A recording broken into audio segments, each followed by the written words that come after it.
సంతాప ప్రతిపాదన ఉందండి. ఎందుకంటే మన కొంతమంది నాయకులు మన రాష్ట్రంలో చాలా ముఖ్యమైన నాయకులు,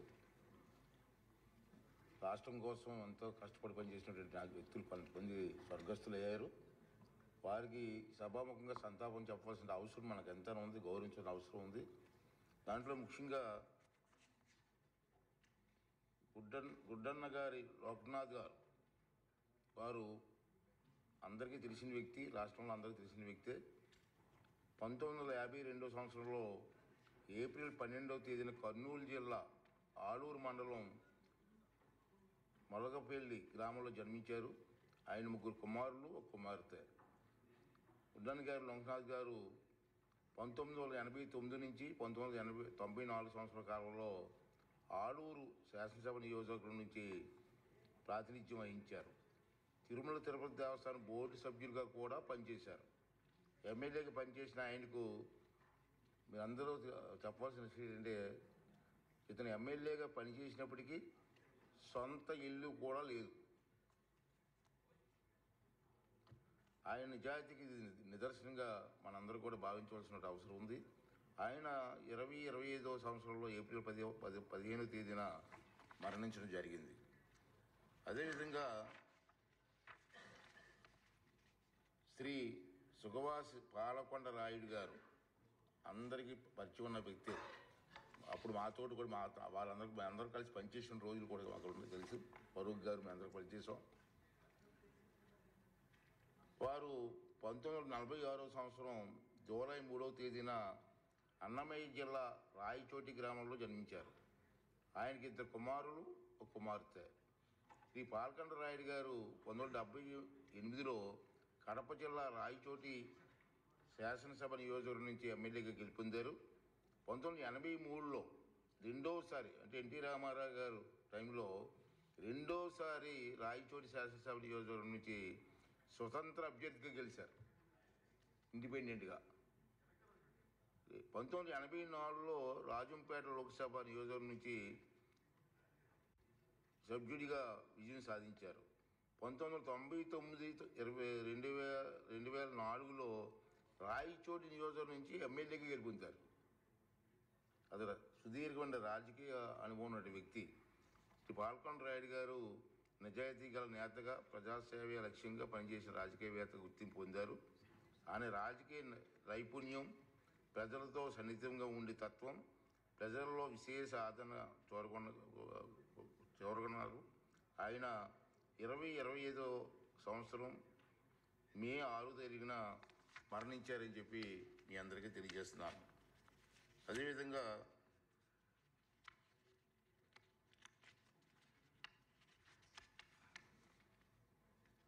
పల్లా సింహాచలం గారు విశాఖపట్నం జిల్లా మీ అందరికీ తెలిసిన వ్యక్తి, మంచి పేరు ఉన్నటువంటి వ్యక్తి.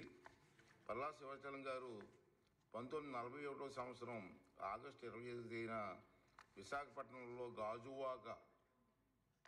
మన గాజువాకల ఎమ్మెల్యే గారు ఫాదరే గాజువాకలో జన్మించారు. ఆయనకి 2 కుమారులు, 2 కుమార్తెలు. ప్రస్తుతం గాజువాక ఎమ్మెల్యే మరియు తెలుగుదేశం పార్టీ అధ్యక్షులైన పల్లా శ్రీనివాసరావు గారు వీరి కుమారుడు. శ్రీ సింహాచలం గారు గ్రామ సర్పంచి స్థాయి నుండి అంచెలంచెలుగా ఎదుగుతూ 1994లో విశాఖపట్నం 2 నియోజకవర్గం నుంచి ఎమ్మెల్యేగా గెలిచి సేవలందించారు. 1971 నుంచి 1990 వరకు గాజువాక సర్పంచ్గా సేవలందించారు.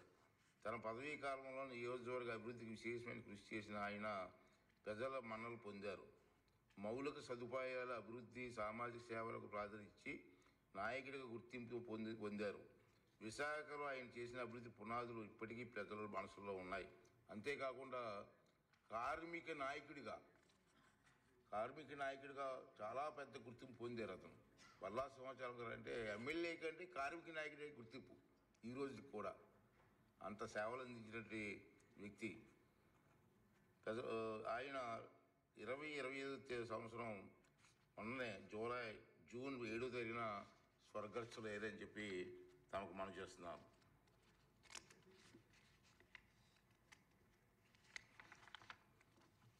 తర్వాత కోట శ్రీనివాసరావు గారు పరిచయం చేయాల్సిన వ్యక్తిగా సినిమా నటుడిగా మనందరి మనసులో దోచుకున్నటువంటి వ్యక్తి.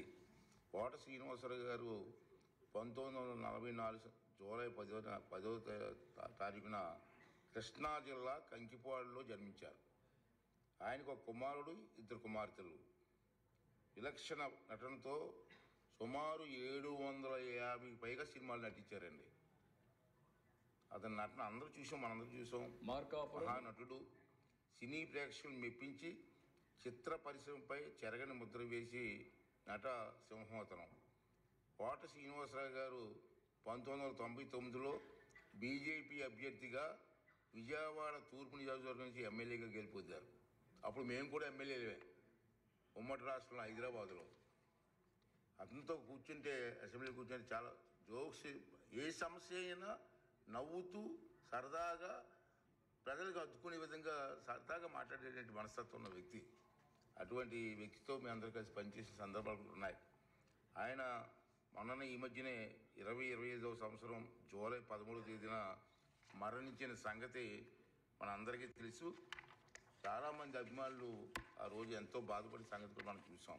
అదేవిధంగా కసిరెడ్డి మదన్మోహన్ రెడ్డి గారు 1945లో అనంతపురంలో జన్మించారు. ఆయన 2 కుమారులు. కసిరెడ్డి మదన్మోహన్ రెడ్డి గారు 1989 ఎన్నికల్లో కాంగ్రెస్ అభ్యర్థిగా రాజంపేట నియోజకవర్గం నుంచి ఎమ్మెల్యేగా గెలుపొందారు. మీ అందరికీ తెలిసిన విషయం. కసిరెడ్డి మదన్మోహన్ రెడ్డి గారు వృత్తిపరంగా వైద్యులు, డాక్టర్గా పనిచేశారు. పేద ప్రజలకు ఉచితంగా వైద్యం ఇచ్చారు. ఆయన 2025వ సంవత్సరం ఆగస్టు 11వ తేదీన స్వర్గస్థులయ్యారు. అదేవిధంగా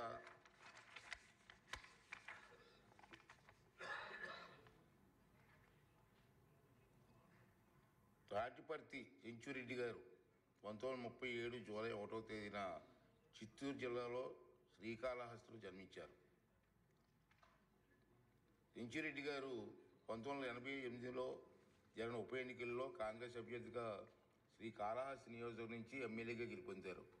ఆయన 2025 సంవత్సరం ఆగస్టు 11వ తేదీన మరణించారు. అలాగే వీళ్ళందరికీ కూడా మనం వారు జీవన రంగాల్లో రాణించిన వ్యక్తులు కాబట్టి వారి కృషికి, వారి సేవలకి వాళ్ళ రాష్ట్రం, శాసనసభ ఎంతో లాభపడ్డాయి. వారి సేవలు చిరస్మరణీయం అని చెప్పి మీ అందరికీ మనవి చేస్తూ, వీరి మృతి పట్ల ఈ సభ ప్రగాఢ సంతాపం వ్యక్తం చేస్తుంది. ఈ సభ తరపున, మన ప్రజల తరపున వారి కుటుంబ సభ్యులకు, బంధువులకు, అనునాయులకు అందరికీ ప్రగాఢ సానుభూతి తెలియజేస్తున్నాను. వారి మృతికి గౌరవ సూచకంగా 2 నిమిషాలు మౌనంగా పాటించవలసిందిగా మీ అందరినీ కోరుకుంటున్నాను.